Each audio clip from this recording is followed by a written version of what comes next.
What's up everybody and welcome to another edition of AGR's Pop Culture Reviews. And I know I should be sad today and I know the rest of the world is bummed, but actually when I think of Sean Connery, the guy was such a badass and such a legendary actor, and he lived a full life. It's hard to say that that's a tragic thing. So today I'm just going to choose to celebrate his life. I mean, he had so many epic roles, including The Untouchables, The Highlander, and of course, the original 007. And it seemed to me like Sean Connery was one of those actors that just never had bad lines, including one of these ones. He sends one of yours to the hospital, you send one of his to the morgue. That's easily one of my all-time favorite lines from The Untouchables. Such an awesome movie. Even the way he died in that film, spoiler alert, was totally badass. And as is customary on the show, anytime a legendary actor passes, we definitely recognize it here at AGR's Pop Culture Reviews. So I will have a little bit of a tribute to Sean Connery at the end of the show. A View to a Kill is one of my all-time favorite Bond songs, and I think that it fit perfectly with Sean Connery. And I know you purists out there are going to say, oh, well, that was Roger Moore. I don't care. I'm going to celebrate it my way. I have a certain vision of Sean Connery, and he was an uber badass. That song completely fits his awesome style. And speaking of badasses, you guys know that I'm a huge fan of Ant-Man and the Wasp, mostly because I've always had a crush on Evangeline Lilly. So today we're going to be reviewing Hot Toys' version of Ant-Man from Ant-Man and the Wasp, the 1/6 scale figure. Let's take a closer look. Okay, look guys, I'm a huge fan of Paul Rudd. I think he was great as Scott Lang. Definitely loved his performance, but I don't know what the hell they were thinking when they sculpted this head sculpt. It looks freaking horrible. Now everything else, the hair sculpt, the countenance in the face, if I can really call it that, looks okay. The problem is the grimace and that smile. It looks freaking horrible, guys. I don't know what the hell they were thinking. This really turned it off for me. I don't know if maybe there's an alternate head sculpt that Hot Toys will do in the future, but this thing looks freaking horrible, guys. Fortunately for all of us, the head sculpt of the actual helmet is absolutely spectacular, guys. I mean, there is so much detail here.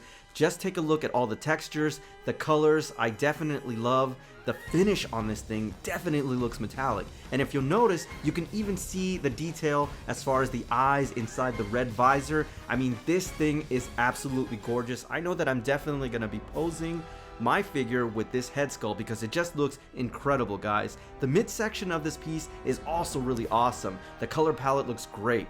Hot Toys really spared no expense in definitely adding a lot of detail here, particularly in the armor sets. The belt is fantastic. I mean, there's just so much detail that went into this. Now, this is a full rubber body suit, guys, so you want to be careful in terms of adding too much stress to it, but nevertheless, the color here and the textures look really well done. Obviously, this is one of my favorite parts. Definitely the boots. Just look at how well sculpted those are. Overall, Hot Toys did a really nice job. Now, in terms of malleability in the boots, it is kind of limited because, again, of that full rubber body suit, so just keep that in mind, guys. Now, I wouldn't necessarily say that you have to run out and mirror this piece, though there is a lot of detail on the reverse side. The hair sculpt is done pretty well. Now, one of the things that is really impressive about this piece is that they do give you the apparatus so that you can display the piece without the helmet, but I don't know why you would want to do that because the head sculpt without the helmet looks horrible. A lot of detail on the reverse side, looks really cool. Scott Lang is rocking a little bit of fan service there, and you also see that he does have the standard nut grabber in order for you to pose the figure this way. Overall, I wouldn't say you have to mirror this one, guys. So fortunately, Hot Toys is making the bases pretty standard at this point, depending on what film franchise you're looking at. Now, this is a really cool base. I love what they did in terms of the graphics. You definitely see the Ant-Man there. It does read Ant-Man and the Wasp, and most importantly, and I love that bold white print on the lip of the base, it does read Scott Lang. I love the way this looks, and I can't wait to get the rest of this line and put them together because it is going to look nice and uniform. Overall, really impressed with the base. Now, this is just one of the coolest aspects of this figure, and it comes with a significant amount of accessories.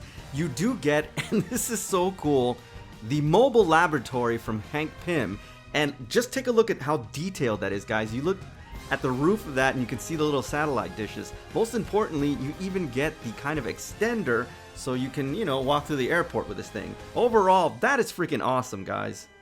The other cool thing is that you do get a micronized version of Scott Lang and the 2 shurikens to enlarge things and shrink them. They are so detailed, guys, but please be careful when you're taking these things out of the package, because in opening mine, it flew across the room, and again, it took me like an hour to find it, so just be very careful. Overall, they're incredibly detailed, and I can't wait to display it with my actual figure. This thing is really cool as well, guys. Just again, caution, be careful when you're opening these things. So I'm not going to keep harping on the head sculpt, we all know it's bad, just because of that smile. But fortunately, Hot Toys did give us the head sculpt with the helmet, which is really cool, and again, this is how I'm going to display it. Now, it does have a light up feature, which is amazing, and as you guys all know from previous figures, Hot Toys does provide the batteries, thank God for that, for several reasons, guys. So my recommendation for this figure, just display it with the helmet. And of course, rounding out the last bit of accessories are 4 additional hands for various poses, although I do have to caution you guys, it is a full rubber body suit, so keep those poses to a minimum, okay? We don't want to stress this suit. Okay guys, for obvious reasons, I can't give this my holy grail seal of approval, and we know why, it's because of the head sculpt, but I did want to show you what this looks like with the actual helmet, and this looks epic. Now, even though it's not getting the holy grail seal of approval, it does give my second rating, which is a must own, because you've got to have this piece with the Wasp figure, which I'm going to be reviewing soon. Hopefully Hot Toys does a much better job on Evangeline Lilly's head sculpt, so she doesn't look like, you know, she inhaled Joker Smilex gas or something. Let's keep our fingers crossed. Now before I go, I just want to thank the folks over at Sideshow Collectibles for sending this wonderful piece over for review. Alright everybody, so that's my official review on Hot Toys version of Ant-Man from the Ant-Man and the Wasp, the 1/6 scale figure. As always, I thank you for tuning in, and I'll see you on the next AGR's Pop Culture Reviews.